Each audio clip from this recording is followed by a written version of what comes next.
Okay, picture this. It's February 2026. The world is holding its breath, completely on a knife's edge. Now, this is a hypothetical scenario, of course, but it's one that has been meticulously pieced together by intelligence analysts and foreign policy experts. So today, we are going to break down a conflict that hasn't actually happened, but one that very well could. Let's dig into how it all starts.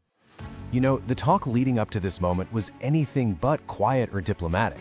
Just a few days before the first shots are fired, you get this statement from the White House. It really sets the stage for a conflict with almost no room left for compromise.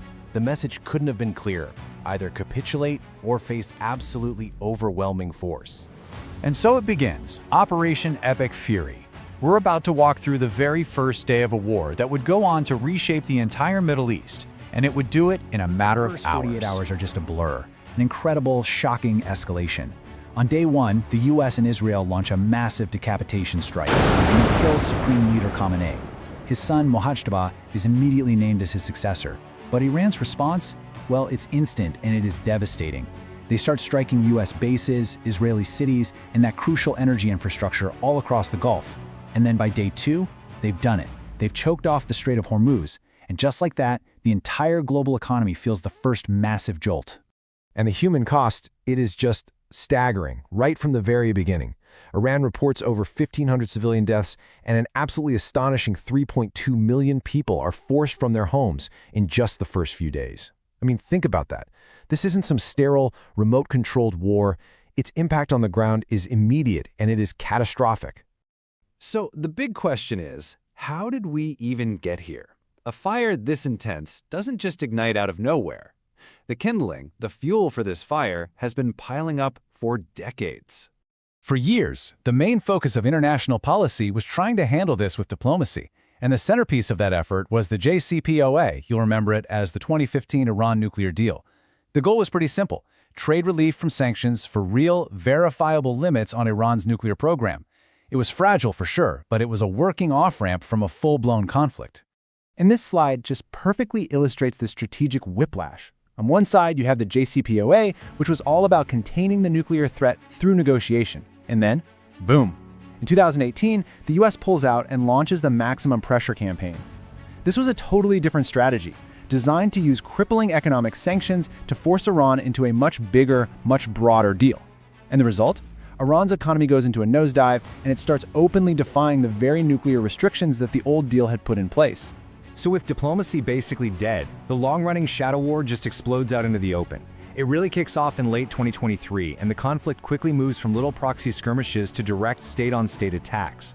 Before you know it, we're seeing the first ever direct missile exchanges between Iran and Israel.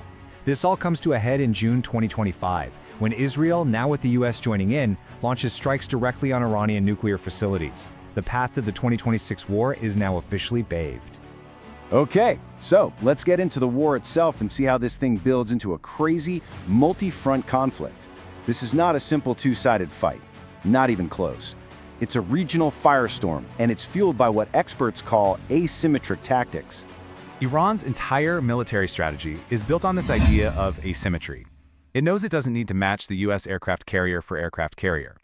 Instead, it uses this huge network of proxies. We're talking about groups like Hezbollah in Lebanon, Shiite militias all over Syria and Iraq, a force estimated to be as large as 185,000 fighters. It uses them to project its power, to retaliate, and to turn what might have been a targeted strike into a chaotic, unwinnable war on a dozen different fronts at once. And you can really see the two different game plans right here, just by looking at what they decide to attack. The U.S. and Israel, they go for the hard power: the nuclear sites, missile factories, naval ships, and of course the regime's leadership. Iran and its proxies, they strike at the soft underbelly: U.S. bases in the region, Israeli cities, and the economic lifelines of the Gulf states, their energy and their water facilities. Now, this right here is a really critical distinction. While the U.S. is claiming its military goals are nearing completion, basically wrecking Iran's capabilities, Israel's objective seems to be much, much broader: the total collapse of the Islamic Republic. This quote really highlights that gap. The military can kick the door down, sure, but it can't decide who moves into the house afterward. That's a political question, not a military one. But look, a war like this is never just contained to one region. The shockwaves from this ripple across the entire globe, fracturing not just economies, but old alliances too. The most immediate global impact: the price of oil. The moment the Strait of Hormuz closes, a choke point for a fifth of the world's oil, it causes an instantaneous price shock. Brent crude nearly doubles overnight. It goes from $60 to $118 a barrel, and you've got some experts warning it could even hit $200 if this crisis keeps going. And the economic pain spreads way beyond just the gas pump. The UN estimates that Arab countries alone could lose up to $194 billion in economic output. That's a regional GDP drop that are already facing their own economic challenges. The war also exposes these deep cracks in global alliances. You've got key European allies like Germany pretty much outright refusing to get involved. Their defense minister literally says, "This is not our war." China, meanwhile, plays the long game, kind of sitting back and benefiting as the U.S. has to pull its military assets away from the Pacific to focus on Iran. And then, the real irony? Russia actually sees an economic boon because the U.S., desperate to stabilize oil markets, has to ease sanctions on Russian crude. So this brings us to the final and most critical question that just hangs over this entire conflict. What does victory even look like? And what on earth happens the day after all the fighting stops?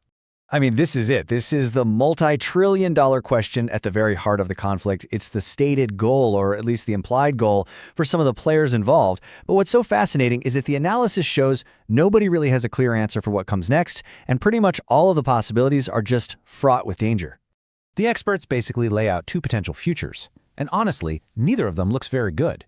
On the one hand, maybe the regime survives. It digs in for a long, grinding war of attrition, betting that it can simply outlast the political will of its enemies. On the other hand, the regime collapses. But instead of democracy, you get a power vacuum that gets filled by the Islamic Revolutionary Guard Corps, the IRGC. This could create a military-run state, what some have called an IRGC-stan, that might actually be even more aggressive and more dangerous than what came before. But, and this is a huge but, there is a third possibility. This is the hope that really fuels the whole argument for intervention in the first place. It's the idea that a post-Islamic Republic Iran could be fundamentally different. That a new government, focused on its own people, could rejoin the world, make peace with its neighbors, and become an engine for stability, not chaos. And that's where this leaves us, with the ultimate strategic dilemma. It forces us to weigh the very real, very immediate global pain of this conflict against the potential, but highly uncertain, long-term gain. Is all that chaos, all that disruption, a worthy price to pay for a chance to remove a long-term source of instability? That is the haunting question at the heart of the 2026 Iran war.